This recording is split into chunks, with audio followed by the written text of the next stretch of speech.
The nation begins to mark the anniversary of the beginning of the Civil War. We're reminded of the many historic landmarks right here in Hampton Roads. One of them was a southern fixture that actually fell into the hands of the Northern forces for a little while. But while Riddick's Folly was briefly a Union Army headquarters, it spent most of its lifetime as a grand home for some of Suffolk's most prominent families.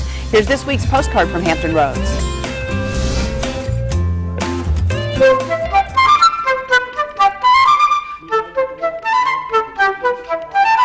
Well, Riddick's Folly in Suffolk is so much more than a home. It is a snapshot of grand life in the 19th century in Suffolk. It almost looks like tea has just wrapped up in the formal parlor here at Riddick's Folly. I want to introduce you to Lee King now. He is the director and curator. You've even put in some of your own elbow work, painting in here during the restoration. So I know it is near and dear to you to share Riddick's Folly with our audience today. Well, I'm glad you could come in today. Many people wonder why it's called Riddick's Folly.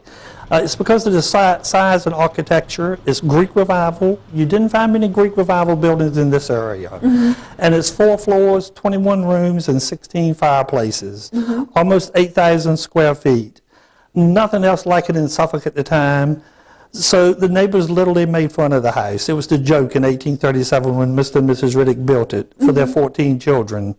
But the way you kind of experience life, I mean, there are pieces here that are, you know, museum pieces, but they're not behind glass. I mean, the house is set as if the family could come running in at any moment, or like they just left. Yes. So it's a different experience. It is. We allow the visitors to go into 19 of the 21 rooms.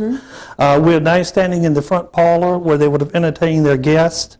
Behind us you would see the back parlor, which is kind of like the family room or den that we would use today.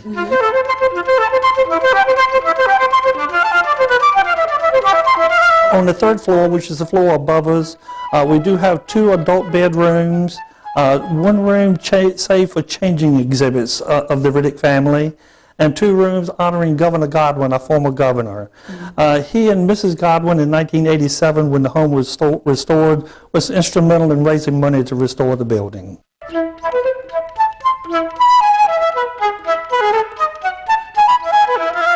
On the top floor, which we call the 4th floor, we do have 2 children's rooms set up on that floor.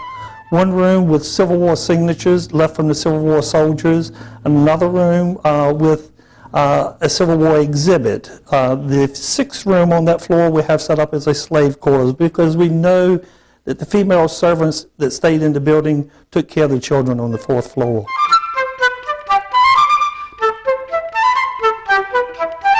I noticed there's a lovely gift shop downstairs. Yes, we did put the gift shop in the basement, which is a full working floor.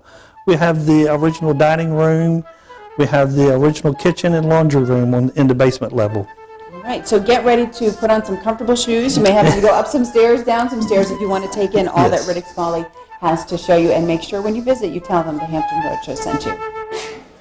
We want to thank Mr. Lee King again for his time that day. He said finding the artifacts to put into the home is an ongoing process. He said it's like being given a puzzle that you know you will never finish. So make sure you check out Riddick's Folly and keep your ideas for a postcard from Hampton Roads coming.